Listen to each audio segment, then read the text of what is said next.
काकडीमध्ये नाचणीचं पीठ टाकून तर बघा एकदम हेल्दी असा पदार्थ बनतो। तर व्हिडिओला स्किप नका करू, पूर्ण बघा। चॅनलवर जर नवीन आला असाल तर सबस्क्राईब करा। तर आता आपण बघूया उन्हाळा स्पेशल मस्त असा पदार्थ। तर बघा या मी 3 काकड्या घेतलेल्या आहेत।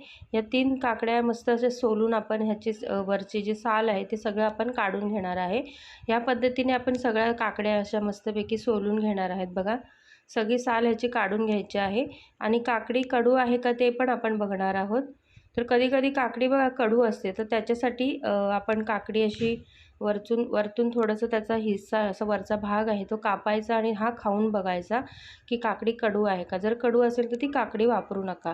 तर आता मोठी किसणी घेतली, म्हणजे किसणीचे असे मोठे दात असतात ना, ह्याच्याने आपण हे काकडी सगळी अशी किसून घेणार आहे। थोडी जाडच किसणार आहे, एकदम बारीक नाही किसणार आहे, कारण काकडीला खूप पाणी सुटतं। त्याच्यामुळे आपण जास्त म्हणजे जेणेकरून आपण जाडच किसणीने ह्या किसून घेणार आहे काकड्या।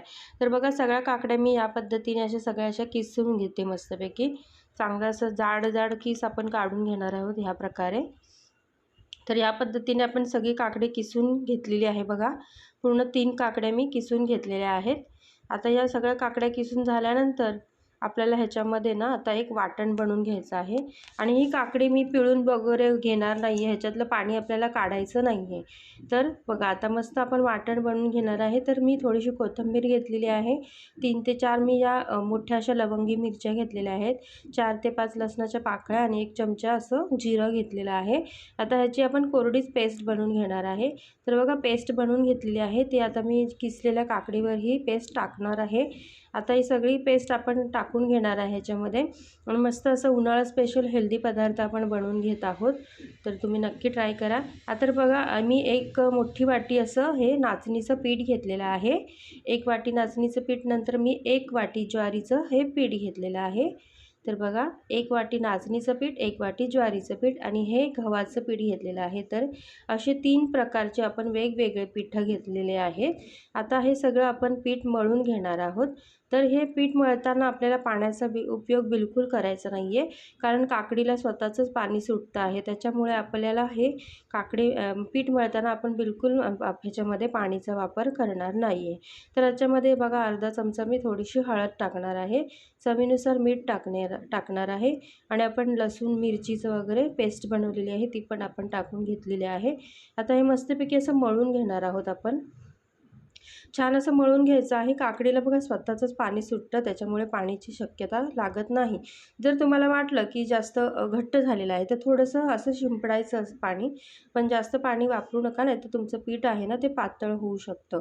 कारण नंतर आपण जेव्हा रेस्टला हे पीठ ठेवू त्यावेळेला ना थोडंसं पातळ होतं, कारण काकडी नंतर पाणी सोडत राहते, त्याच्यामुळे मग हे पीठ पातळ होऊ शकतं। तर शक्यता म्हणजे तुम्ही पाणी वापरू नका। तर ह्या प्रकारे आपण सगळं असं पीठ असं मळून घेणार आहोत बघा। हे सगळं मी पीठ असं थोडं मळून घेतलेलं आहे आणि थोडंसं मी म्हणजे जवळजवळ मी 1 चमचा मी असं तेल वापरणार आहे। तर तेलामुळे छान असे सॉफ्ट असे आपले हे धपाटे किंवा पराठे बोलू शकता, आपण पराठे बनवत आहोत काकडीचे। आता उन्हाळा चालू झालेला आहे, तर मुलं बघा सॅलड वगैरे खायला बघत नाहीत, काकडी वगैरे अशी कापून दिली तर ते खात नाही। तर ह्या प्रकारे आपण जर काकडीचा हा पदार्थ बनवला तर नक्कीच सगळे घरातले सगळे व्यक्ती पोट भरून खातील। तर बघा मस्त आपण काकडीचे हे असे थालीपीठ किंवा धपाटे बोलू शकता, तर मी थालीपीठच बोलणार आहे। तर मी हे काकडीचे असे थालीपीठ बनवून घेत आहे। तर ह्या प्रकारे बघा आपण मस्त असं पीठ मळून घेतलेलं आहे। आता एका ओला कपड्यावर ना मी हे असं थालीपीठ असं हाताने थापून घेणार आहे। छान असं पोलपाट घ्यायचं खाली किंवा पाट वगैरे चालेल आणि एक मस्त कॉटनचा ना कपडा असा ओला करायचा आणि त्याच्यावर असं हे थालीपीठ आपण मस्तपैकी असं थापून घ्यायचं हाताच्या साहाय्याने, मस्त असं छान हातानेच। पीठ ठेवल्यामुळे थोडंसं ना पीठ असं लूज होतं, म्हणजे त्याच्यामुळे आपल्याला मग हे छान असे थालीपीठ ना मस्त असे थापायला मिळतात।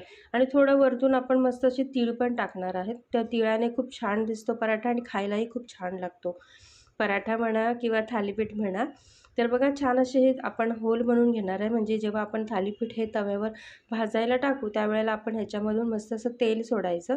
तर बघा एक तवा आपण तापवायला ठेवलेला आहे, तव्यावर छान असं तेल टाकायचं आहे, मस्त पसरवून घ्यायचं आहे तेल आणि मस्तपैकी जो आपण धपाटा किंवा थालीपीठ बनवलेलं आहे ना, हे थालीपीठ आपण छान असं तव्यावर टाकून मस्तपैकी असं भाजून घेणार आहोत।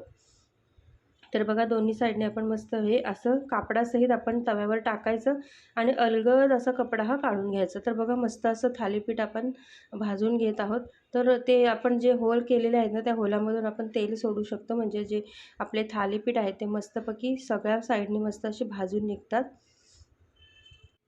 तर बघा आता पलटी करून घेतलेलं आहे आणि मस्त असे तेलामध्ये आपण दोन्ही साईडने मस्त काकडीचे जे थालीपीठ आहे ते छान असं खरपूस आपण मस्त असे भाजून घेणार आहोत। दोन्ही साईडने छान असं भाजून घेतल्यानंतर आपल्याला मस्तपैकी चटणी बरोबर किंवा सॉस बरोबर किंवा दह्यासोबत तुम्ही हे सर्व करू शकता। तर बघा मस्तपैकी आपले काकडीचे थालीपीठ तयार झालेले आहेत, एकदम सॉफ्ट आणि संध्याकाळपर्यंत नरम राहतील असे आपले काकडीचे थालीपीठ आपण बनवलेले आहेत। आणि पुदिन्याची चटणी, टोमॅटोचा सॉस, त्याच्याबरोबर तोंडी लावायला आपण मिरची पण देऊ शकतो जर तुम्हाला आवडत असेल तिखट तर। तर बघा मस्त सॉफ्ट असे संध्याकाळपर्यंत नरम राहतील असे आपले थालीपीठ झालेले आहेत बघा। एकदम असे आपण हाताने हे केले तरी पण पुन्हा असं बघा मस्त सॉफ्ट झालेलं आहे। तर चटणीबरोबर किंवा सॉसबरोबर तुम्ही खाऊन ट्राय करू शकता। आता उन्हाळ्याच्या दिवसात पोटाला थंडावा मिळण्यासाठी आपण हे बनवलेले आहे। तर तुम्हालाही माझी रेसिपी कशी वाटली नक्की सांगा।